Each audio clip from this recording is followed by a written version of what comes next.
All right, we are recording and we are good to go. Good morning. Good morning. This is Chit Chat with Char, where our mission is to connect, collaborate, and cultivate meaningful relationships with people in our community. Today, I have the pleasure and the honor of speaking with Mr. Mylo Draven, who is a top producing loan officer with Cardinal Financial with 100% approval rating. Without further ado, Mylo, come on. Good morning. Good morning. Good How are you? morning. Hey. Hey, so how's everything? I mean, there's not a lot of people I would get up this early for, but you are for sure one of them. Thank you for having me. I'm glad we finally got to do this. I'm super excited. Thank you. Thank you for making that time for me. So I talked a little bit in the introduction about you being a top producing loan officer in the DFW area. Yes. So talk to me a little bit about your company, what you do. How do you have 100% approval rating? It's called tips. I'm just kidding. Well, That's illegal. I'm not losing my license. So Cardinal Financial I've been there almost a year. I left wholesale to join retail because I wanted to expand my business and be able to help and reach more people. So it's just a bigger engine, bigger machinery behind me. Cardinal offers pretty much every product on the market. Rates are competitive, but most of my clients don't really shop rates. The realtors that refer people to me, and then the clients that refer people to me, they understand that you can walk into anywhere to save money, but you may not get the quality that you're really looking for. And quality comes at a cost. It's not that I'm outrageously the rates are out of control because I'm expensive to work with. There's just a cost of doing business. And ultimately, I guess the reason I have 100% approval is because I don't start a race I can't finish. I take my job super seriously. It's not a job. It is a life-changing moment at every loan. Every loan is my opportunity to bring somebody closer to their dream, to start generational wealth, to validate their journey. I help single mothers. I help single women. I help African-American, Hispanic. I mean, my people say, who's your client base? Anybody who wants to buy a house. that's I don't good. discriminate. That's good. That's good. So, in your bio and in some of the write-ups that you provided to me as we were preparing for the show, you mentioned that you originally moved here. Where did you move from? California, Los Angeles. From California to be coached for bowling. Tell me a little bit about that. I was like, huh? Wait a I minute. knew it was coming. So it's a short story, but I had a tiny addiction. I had a really bad breakup. I began using crystal meth. It's not a secret. Anybody who knows me knows. And it was about 9 months. It nearly killed me. And as I was recovering in sobriety, around the corner from my townhouse was a bowling center. And I grew up watching Wide World of Sports on Saturdays. And before Wide World of Sports would be the PBA tour. And because my grandfather was a bowler. And so I started bowling because my sleep pattern was messed up. It was a 24-hour bowling center. I would bowl literally all morning, 12 a.m. to like 6, go to sleep. I went from no average to 180, was working with a coach, and he, shout out to Brian Alpert. I mean, so Brian is one of two bowlers, professional bowlers, who has bowled an 800 series with his left and his right hand. What? Yeah, I mean, and he's a beautiful bowler to watch him bowl. But anyway, so I was working with Brian, and he said, you know what, take a break, keep doing what you're doing. I was bowling league like 4 nights a week because I don't like to practice. Honey, I always find another way. Like there's a way around it. And I thought, well, why am I taking a break? I want to bowl on, like a semi-professional level. I'm also a type A person. I don't, so I started searching for coaches, and I found Susie Minshew she was in Texas. I emailed her. She responded in a, short version. I would be honored if you're ever in Texas to work with you. I read that. I gave all of my clients, because I used to do hair, I gave all my clients a 30-day notice, packed up my townhouse and moved to Texas. And here I am 21 years later. Wow. Wow. So from a hairstylist in California, 21 years you did that. Well, here, so total 21 years. Okay. Okay. To bowling to now a top producing loan officer. Yes. Wow. Wow. So you mentioned suffering and being addicted to crystal meth. So Yes. Tell me a little bit about that journey and what led you to it. Was it just the breakup that kind of caused you to get there, or and you never know what. I think anybody who has an addiction wakes up one day and realizes, oh crap, I'm an addict, right? You don't start off. I was 32. I didn't ever think I was going to have a problem. I was crying constantly after this breakup. I had been the best version of me I could be. And I thought, if that wasn't good enough, now what? Like, I couldn't be any better than I was. And I was crying constantly. And I called a friend of mine and said, wherever you go, just call me, I'll drive. Because he was always going somewhere, right? Mm-hmm. And eventually there was a little baggie that popped out, and he was like, here, have a little hit of this, have a little toot of that. One toot leads to two toots, leads to your own baggie, leads to your own dealer. It just snowballs. Mm-hmm. And at some point, you realize you're in trouble. And I had a couple of, they call them sensory shutdowns. Your body starts to turn itself off, mm-hmm. so that it doesn't overheat and you don't die, basically. I had two of those, and the first one didn't faze me. I was like, well, I survived it. I'm fine. Right. And then the second one, I think, woke me up because it was worse. And I remember sitting around in this room with some friends, right? Some friends. And I thought, this is like, I don't want to be a vampire, right? Because you don't do drugs during the day. You wait till everybody's off work. I was working. You do them at night. And I just didn't want to live in the dark anymore, which is a complete metaphor, right? I mean, you're just in shadow, figuratively, literally. And I said, that's it. I literally got up and said, all right, bye. I'm like, where are you going? I said, I'm done. I'm out. And it was 2 months of torture getting sober. I was working out of my townhouse at the time. I would go down the stairs, work, crawl back upstairs, sleep, 18-hour days. And then I started bowling. And now it's, I don't know how many years sober. It's just a journey. I'm super blessed. I'm very lucky that I got out alive, that I got out disease-free, that nothing really happened to me that is long-term, other than, I'm a recovering addict forever. Right, right. That's one of the things that that I've come to learn and understand through talking to people, is that once an addict, you're always an addict, and it's a day-by-day journey, trying to overcome every single day. And yeah, some days are easier than others. Some days, I would say in a 365-day year, there might be 10 days that I think, oh, man, I'd like to, right? Or, oh, I don't want to deal with this, right? There's that fleeting thought. But I would say of the 365 days, there might be an hour out of the entire year where I feel like I really would like to, right, get high.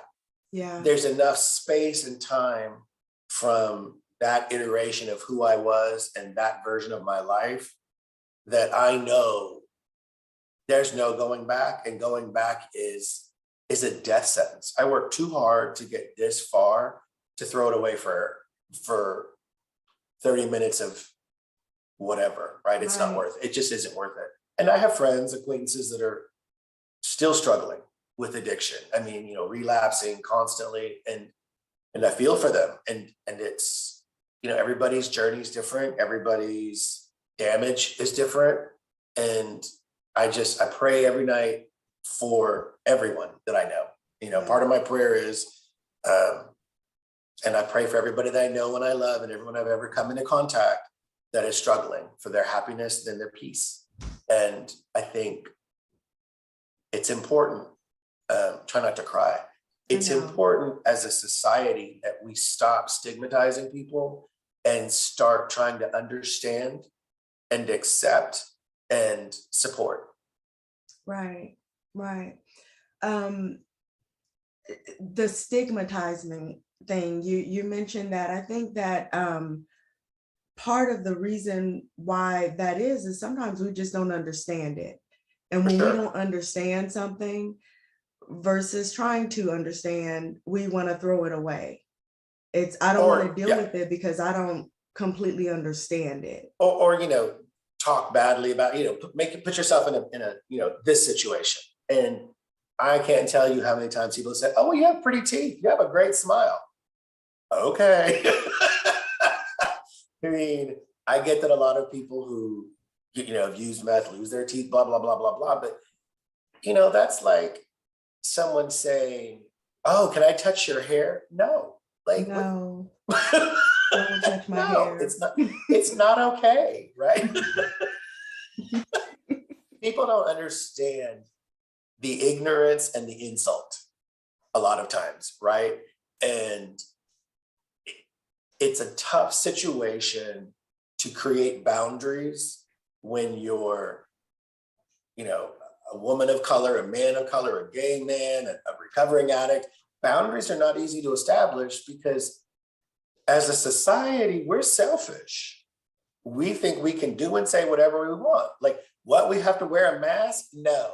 I mean, you know, yeah. What, I can't be outside? No. You know, I mean, like, and that's not only not for our own individual good, but it's not for the good of the mass. So one of my friends laughs. He's like, you just don't judge. No, I don't. Because this glass house that I live in, honey, it's got 360 panoramic views. Right. And I be looking every day at everything. But I look and I'll talk about it, but I don't judge it because I've probably been anywhere and somewhere most people have gone or try to avoid. Yeah. Yeah. Well, I thank you for your candor, and I thank you for sharing that. I know that, you know, sometimes when you are dealing with things, it's hard to talk about some of the places that you've been or some of the things that you've had to go through. So I appreciate your candor and sharing that. And I really hope that if there is somebody out there watching or listening, that what you have to say and what you have said will help them to understand that they are not alone.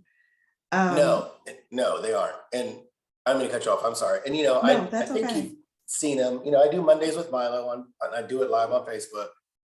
And part of Mondays with Mylo was really just about getting ready to do professional videos to get comfortable.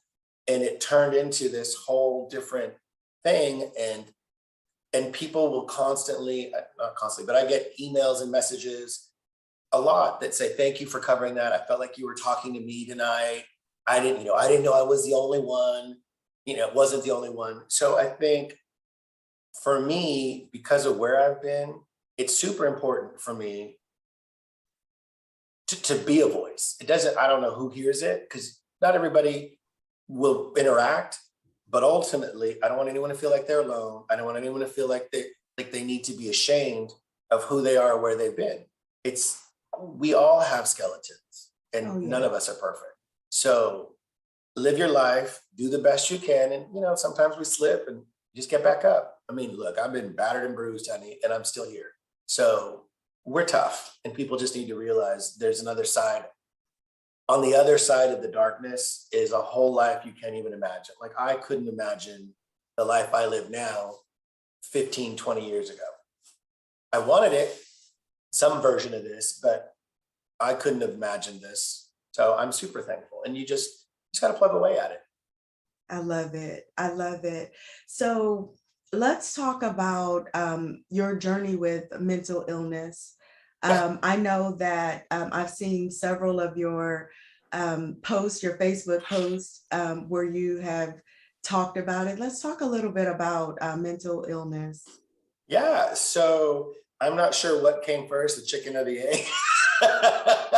um, I was in a really dysfunctional marriage to a man, and when he was actually a bipolar drug addict, and when I got out of that relationship, I used his doctor, his psychiatrist, because she knew me through him, and she said, "You have struggled with depression your entire life, and I don't know if one of the ramifications or consequences of the using meth affected my mental state more, but I battle mental illness.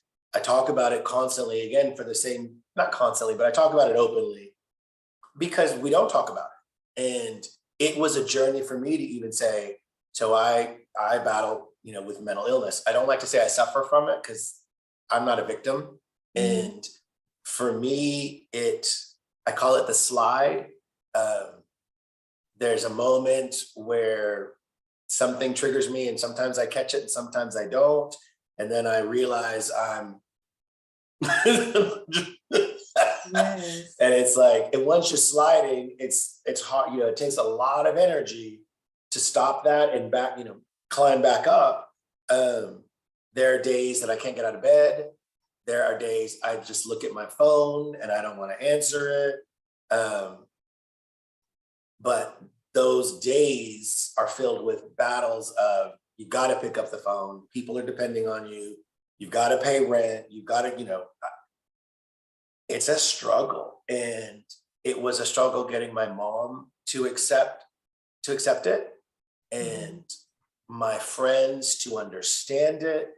All of my branch managers and mentors, former employers, they all know, because I don't function the same way most people do. And I will tell people, hey, today's not a great day.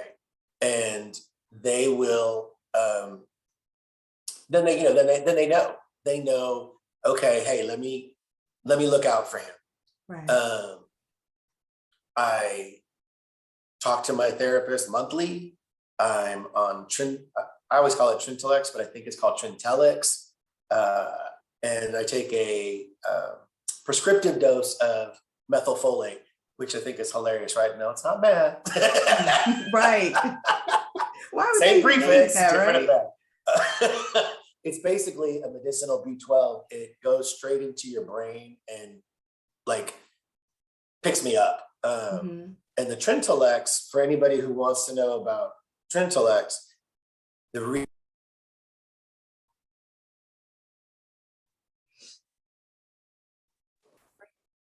Did you I are. I lose don't you know what there? happened. Sorry, can you That's see me? okay. Yeah, I don't know what happened. I disappeared. With the Trintellix, it creates serotonin and it lets your body regulate it, versus a lot of the other antidepressants that just regulate what you already have.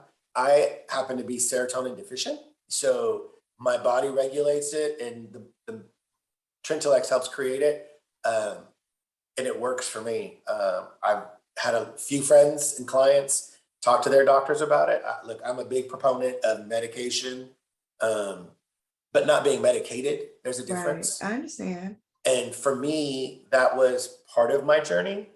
I didn't want to be lethargic. At one point, people would tell me, "Oh, you have a great attitude." I thought, well, damn, something's wrong. This isn't right. And so we adjusted the medication because I want to feel, right? I want to get upset. I want to be sad. I don't want to be depressed, but I want to feel things. And I think that's huge for everybody. Right. So yeah, Trintellix works for me. It's not for everybody, I'm sure, but it's made my journey and my struggles, my battle, a little easier for sure. And I think the more you accept who you are, the easier it becomes to deal with it. Absolutely. Absolutely. So you said that mom didn't understand or didn't accept it early on. What was Yep. that like? It's tough because you don't, what do I say to you if you say, well, I don't believe in medication? Get off that. You don't need it. What's the rebuttal, right? You basically shut me down and there's nothing we can discuss. And I think for my mom specifically, it's fear, right? Yeah. There's a fear that her baby's not okay, that if she just pretends like it's not true, it'll go away. And I think the more she realized that I'm still me and that I'm good, right? That the medication wasn't changing me, I think it created a pathway for her to be more open and accepting. And it just made us closer And because it now takes I can talk to her time. about anything. I mean, I talked to her about anything anyway, but now I can talk to her about that without feeling like she doesn't want to hear it, or I can turn to her versus not turning to her, right? Because every kid needs their parent. I don't care how old you are. Absolutely. And I only have Absolutely. one. So Yeah, absolutely. When I think about like where we are with mental illness, and how we are able to talk about it, I remember coming up and having uncles and aunts who we we all have a crazy uncle or crazy aunt in the family, and we don't understand what it is, and sometimes it's drug related. So I know for me, I always attributed any craziness to drugs. If there was something off, oh, it's those drugs. They just, yeah. they should get off those drugs. They should really get off those drugs. But I think when I look at where we are right now, how we are talking about mental illness versus where it was before, because before we didn't even talk about it. No, It wasn't until, for me personally, it wasn't until a couple years back in 2015 when I learned of mental illness, like its true form, what it is, what it does, what's going on with it. You hear the term, or I heard the term coming up, but just never really understood it. And so I discounted it. And so I know our parents, our grandparents, I know that they probably did the same thing. I think that for mental sure. illness has been around for a long, long time. Well, and remember too, mental illness meant you were crazy, That's right? right. There was no sliding scale of mental illness. You were crazy or you weren't, Right. right? Right. Kids that were troubled kids were bad kids. They didn't have ADD or ADHD, or because that didn't exist. Look, I'm 53. That didn't exist when I was a kid, Right. right? You were hyperactive. You just need to go burn off some energy, right? But Right. there wasn't anything associated with your mind. There was no dyslexia, right? So there's a lot of things that we just don't know about. And again, it goes back, right? We go back to you just have to try to be kind and understanding. If it's something that you haven't ever seen, you got to try to work with it, not avoid it, right? Because that's not going to get you anywhere. Not any of us. And that's part of the problem, right? With homelessness, it's not that, yes, of course, it's that they're homeless, but now there's mental illness partially because of the drug use, partially because of the isolation, because of the malnutrition. I mean, it's a whole thing, Yeah. right? So we just have a lot of problems in the world. We do. We do. But I think the underlying thing that we all have to come to grips with is that we're all human, right? And to your point earlier, we all have skeletons. We all have things that we have to deal with. What we can do is be understanding, be empathetic, Yep, you that's it. know, I mean, you get so many people say, well, I'm a Christian. Look, if you have to tell me what you are, you're probably not that. Because I that's a don't have to tell really good anybody I'm gay. I point. don't tell anybody I'm Puerto Rican.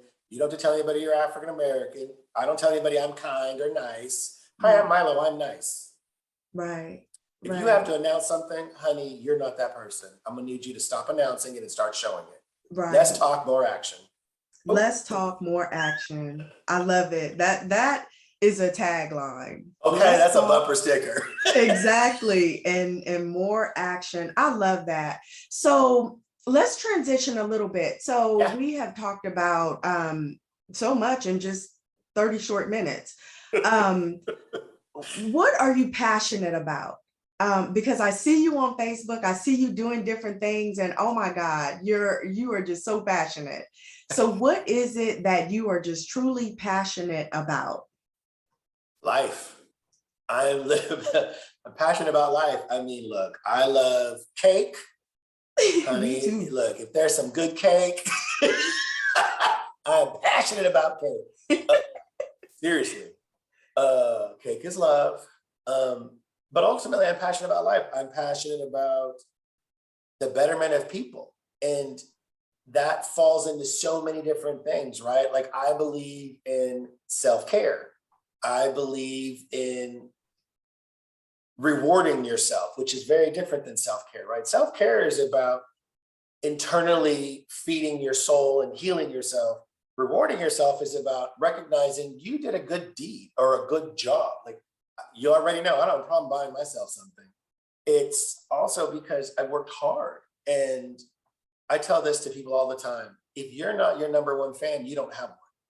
That's right. And That's you right. can't expect a spouse, a boyfriend, a girlfriend, a mother, a father. You can't expect them to put you in a position higher than themselves. And you can't fault somebody for that if they don't do it. You have to elevate and sustain yourself in the number one position, because that's where you belong in your life. And then you create the boundary and you defend it. And that's where I think a lot of problems start with people, right? I'm not good enough. I shouldn't. We're all good enough to be number one. We may not be good enough to be number one in somebody else's life, but I'm good with being number two. Because anybody who steps into my life is not my number one. I'm number one. That's right. Right? They're my number one partner. Yes. But you're number two. Right. A close number two, because there's a little codependency and dysfunction in me. But I have a little separation anxiety. But I'm passionate about, like, this year for 2022, one of the goals is, I started it a couple years ago, but I'm getting back to it this year. Every deal I close, I will donate based on my client's desire to a charity. I will be giving back in a bigger way in 2022, because you can't just talk it, right? You can't talk the talk, you got to walk it. And so I'm going to do that. I'm going to do more acts of service, I think. And I think we all have time to do that. We just choose not to for whatever reason. Mm-hmm. So that's my passion coming up. I think I've done a lot of work on myself. Now it's time for me to do some work on the world around me. I love it. I love it. I do love the your goal to give back. That's what it's all about. We have to have the heart to give back and to serve the world around us in whatever capacity we can. Now that may be monetary, that may be giving of your time, that may be giving of some talent or resource, but we have to give back. And I think that's the only way that we're going to be able to make a difference and an impact is by giving back. It could be as simple as not throwing your straw wrapper on the ground, not throwing your mask on the ground. People don't realize that's pollution. So giving back to the world is as simple as not being a jerk. Yeah. Right. Just be kind. Like you said, just be kind. Yeah. Take your cup all the way home or all the way to the garbage can. Like yesterday, we were getting out of the car. My friend and I did. I said, get that cup. Well, where am I going to throw it? I said, in the garbage can over there. That's out of the way. Well, you ain't leaving it in my car. Right. It's just, we don't think about those little things make a huge, it's a ripple effect. It becomes a huge thing. Absolutely, absolutely. Well, I have enjoyed this so much. Me Tell me too. You're about great. Miss Betty. So she has moved here from California, correct? Yes, my mom moved here after, we'll say, 50 years in Los Angeles. She sold my grandparents' house that she lived in, sold the house, and moved to Texas in September officially. She is a Texan, and she's settling in nicely. It was a rough start, but she's venturing out more now. Like yesterday, she said, "Okay, well, tomorrow I'm going to go do this, and then I need to start getting out." Like I said, "Yes, you do." Like I'm happy to drive her and be with her, but there's also, I think, part of her frustration and her adjustment is being independent, because she is independent, and it's hard when you move somewhere new to be that, right? And the next phase is making some friends, and but she's doing well. Um, there was no pressure by me to move. I basically said a couple of years ago, I said, "Look, you're getting older, and if something happens to you, God forbid, I'm not putting it out there, but I can't get there quicker than maybe half a day. Right. And you have to take that in consideration." And I am the only child, and she just turned 74, so she made the choice to move, which I'm super thankful for. We have a long history. We didn't speak for 10 years. It was a rough road. My addiction had a lot of collateral damage, and it wasn't because I stole from her or any of that. It just, there was animosity on both sides as a Mhm. result of the addiction, and how we both handled it. Yeah. Yeah. And we're Cuban, Puerto Rican, honey. We are Hispanic to the core, and people hold grudges, and we're sensitive, right? Passion comes with sensitivity, right? You feel things. And Hmm. so it was a lot of wasted years, um, but we're back better than ever, and it's exciting. That's awesome. Miss Betty is in her 70s. She is an amazing looking woman. She is a little firecracker. She is five firecrackers.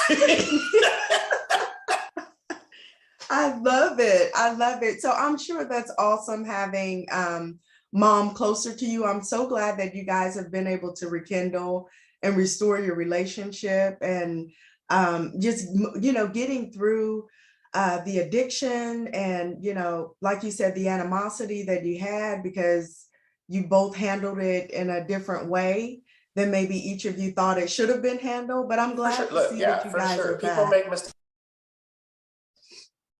It looks like I lost you again.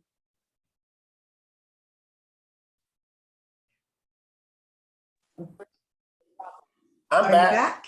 Sorry, I keep disappearing. Yeah, I mean, when it's all said and done, uh, there's no manual on how to live your life, whether you're a parent or a child, just as a Right. person. And there's there's a saying, I'm sure I'm going to butcher it, but don't have expectations and you won't be disappointed. And I think we all have expectations of everybody and everything.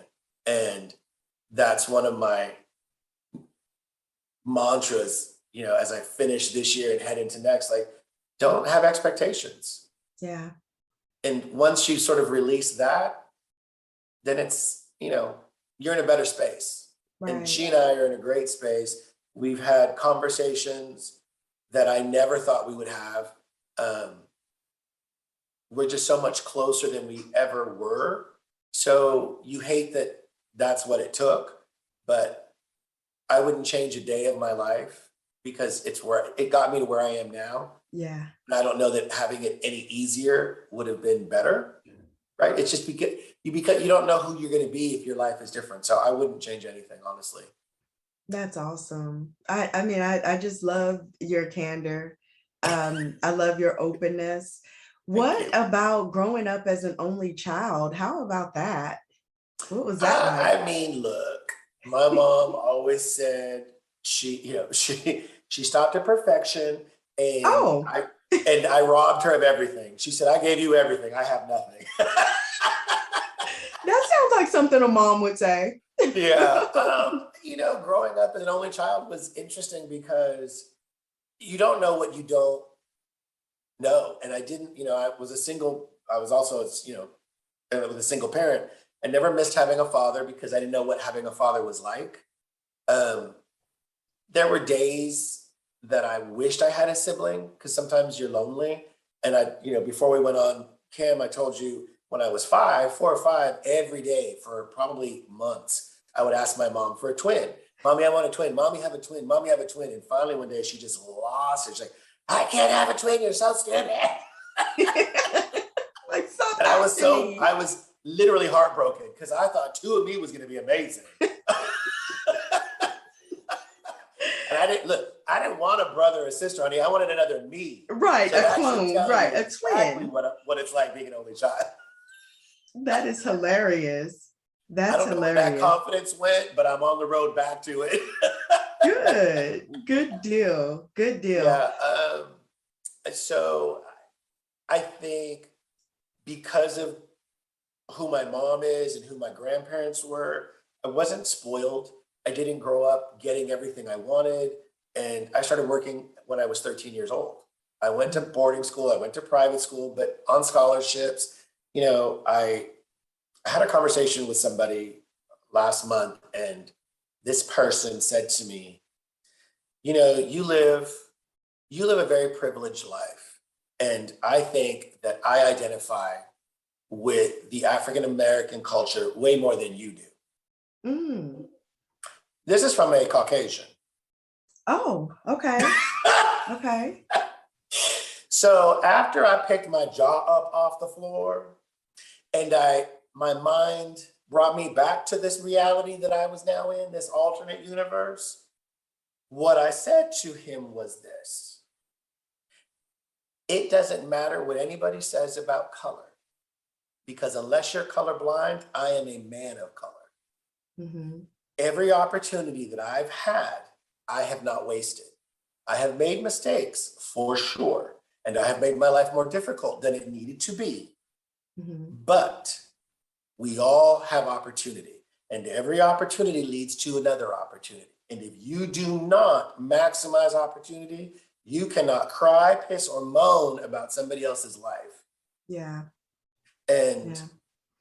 ultimately, that's we're segueing. I'm sorry, this goes a whole nother way. But that's one of my problems with minorities in general. Everybody's minority. Like I'm talking Caucasian, Asian, Pan-Asian, African American, Hispanic, Latin American. We all want to segregate. And we all want to complain about what we're not getting. Well, go get it. Yeah. Oh, well, it's not easy for me. Okay, well, it wasn't easy for me either. And it wasn't easy for anybody else. So pick up your bootstraps and get to stepping and do the work.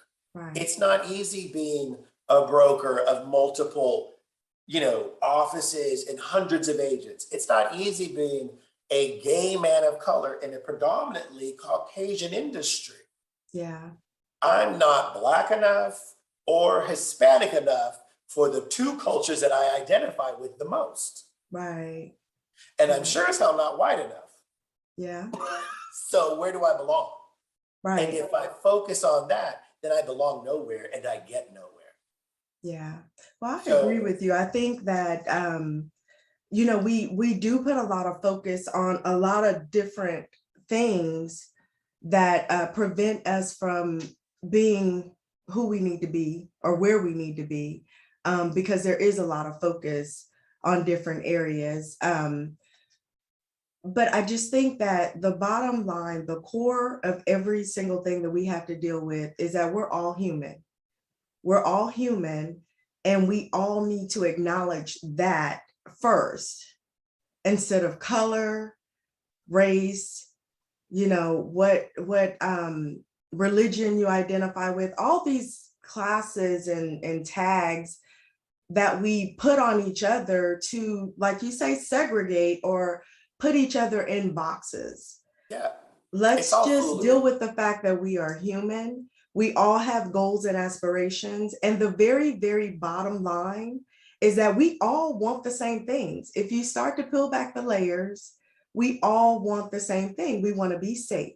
We want to have security. We want to send our children to good schools. We want to be able to live in a neighborhood that we feel good and safe about. We all want the same things. For sure. So I think if we would work to lend a hand to lift each other up, to help each other to the next level, then some of the fights that we have, we wouldn't have.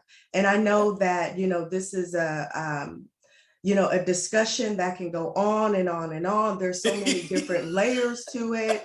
Yes. So many different things to deal with and talk about. We understand that. But the bottom line is that we're human and we have to work to take care of one another. And that's just the bottom line. This is what I tell everybody. And I've said it many times. It doesn't matter whether you believe in God or Allah or, whatever your thing is. We're all here, which means we all deserve and belong here, right? We belong, and we all should have the same things: love, happiness, peace, right? And those are the things, and it, full circle. This is probably a big reason why you do what you do. And it's the big passion behind what I do. I want every person who wants a home to have that home, to be in a safe space that is theirs, that is an investment. My mom says, your grandparents left me this house and they left me opportunity. That's good. That's it. This is the journey. And it doesn't matter. Like, I don't care what your skin color is, honestly. Are you a good person?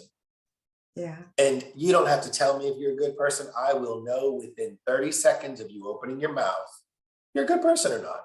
Right. And you will prove to me one way or the other, right? You will solidify that impression within 5 minutes. Yeah. And as you get older, no, honey, I give everybody the benefit, but if you show me who you are, like Maya Angelou said, right? Believe it the first time, for they will reveal it again and again. Yeah. People change when they want to, when they understand the need, but most people are who they are because they want to be that person. Right. So let them be. Look, be you, boo. Yeah. Tell me about Miss Diva Kitty. Oh, honey, I don't even know where she is. This cat has saved my life. I don't know if we talked about it on camera or not, but I had a really dysfunctional, horrific marriage. And I loved him, but he was an addict and he was bipolar. And it was 6 years of it was torture, honestly. And had I been in a healthier place, it may not have gone that way, right? But it is what it is. I got her after the breakup. Okay. And I got her at 6 weeks old. And I've never really had a pet for very long. She's now almost 7. She talks to me. I mean, I know I sound like a crazy person, but she talks. Like when I come home, she's at the door. She gets her treats 3 times a day, honey. And she's looking at me like, nap, nap, nap, nap. I'm like, girl, it's not treat time. Like, where's my treat? Yeah, I mean, literally, now she goes to the door, to the pantry. If I go in the kitchen, I said, it is not treat time, Missy. She sits on the couch and watches TV with me. She has a heart-shaped bed on the nightstand, so she sleeps there. She is she's my sanity, honestly, because I'm single and I'm home alone. I get lonely, and there are times I think people who have pets, cats or dogs, I don't know about other pets, but your animals know. And she will look at me and she knows something's off. And she just gets a little closer. She sits on my lap. And I'm thankful that this cat she's in my life. She doesn't like to wear clothes. I'm working on that. I got her a little collar for Christmas. She looked like a Christmas clown. But she liked it because she has her collar always had has bells on them. So she was like, "What is this?" But it made the sound, so she was okay. Okay. I watched this guy on TikTok who has a cat that he walks his cat on a leash. So I'm getting ready to get her a leash to see if I can walk her. I She's saw nosy. that this weekend and I was shocked. I saw a cat on a leash this weekend. I was like, is this? And it was so crazy because everybody, I was at the grocery store and I think everybody probably felt the same way that I did. Like, I've never seen that, number one. I've never seen a cat Yeah. on a leash. And then number two, why is this cat on a leash? I couldn't understand. I'm like, who does this? Who And hopefully does not in it? the grocery store because no cat should be in a grocery store or a dog. That's nasty. Well, I mean, the guy was not inside the grocery store. He was actually looking at firewood and he was outside of the grocery store. But I think people coming in and out of the grocery store were just, they all, like, I took a picture of it. This one lady, she stopped, she turned around and looked, and then she turned around and started walking. Then she turned around and looked again. Like, am I processing what I'm seeing? It was the oddest thing. So it's funny that you mentioned that. And I'm wondering how Miss Diva Kitty is gonna like a leash. I don't know about that. Look, you will see it on face. I'm a face celebrity, honey. I like to put all my stuff out there. So she will. If she starts walking out, I will put it on Facebook because I don't really want to walk her outside necessarily, but like in the hallways, Right. just because she looks so sad sometimes when I leave, and she be walking to the door like, "Are we going?" I'm like, "You're not going anywhere." And I know she won't go in one of those backpacks. Is that Yeah. the backpack with the bubble window? Uh-huh. She won't go in that. She'll just, so I'm going to see if she'll walk. Because she's a diva kitty. Well, I'll be interested to see that. Yes. So we are getting really close to wrapping this up. I've Now, don't break enjoyed, up with me. I know, I've enjoyed talking with you. Again, I appreciate your candor, your honesty, and just being very open and transparent about some of the things that you've gone through and been through. So I appreciate you for sharing. Tell us, or if there is any word of advice that you would like to share with, and it may not be advice, just a statement, whatever is on your heart that you would like to share with your listeners and people that are viewing today. I think the most valuable thing I can say to anybody is you're not alone. And no matter how down and out you feel, no matter how dark things are, there is a light and there is someone. You just have to reach for it. And it is hard when you are in the space of spiraling and darkness and discontent and sadness to believe that. But I need everyone who sees this, your people, my people, to know you're not alone. And I say this at the end of every Mondays with Mylo, right? Well, I won't say it now because I'll cry, but I think that's the important thing. People have to know you can't get help if you don't ask.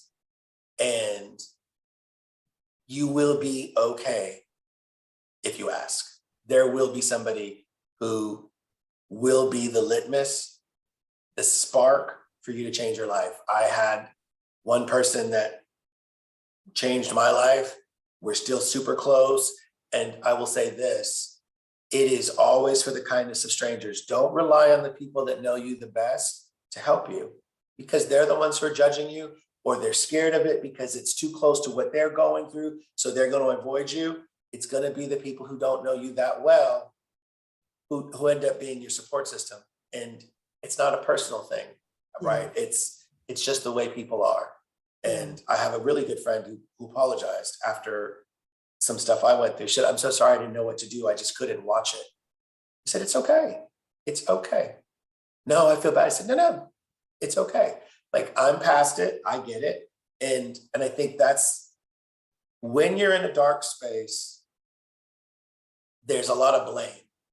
Yeah, right? for sure. And you expect everybody else to know that you're sad or that you need this. it doesn't matter whether they know or not. You have to ask. And just because people are aware of that doesn't mean they can help you. And it doesn't mean they should. So when you're in a real rough spot, you've got to rely on yourself. And then you have to rely on faith and trust. I promise you, there's somebody out there that will help. I'm living proof, honestly. Yeah. So I think that's my advice, right? Don't believe that you're alone. I love it. I love it. How can people get a hold of you? How can they get in contact with you? I mean, you can friend me on Facebook. There's only one Mylo Draven, honey. Mylo with a Y. Mylo is Mylo. Mylo.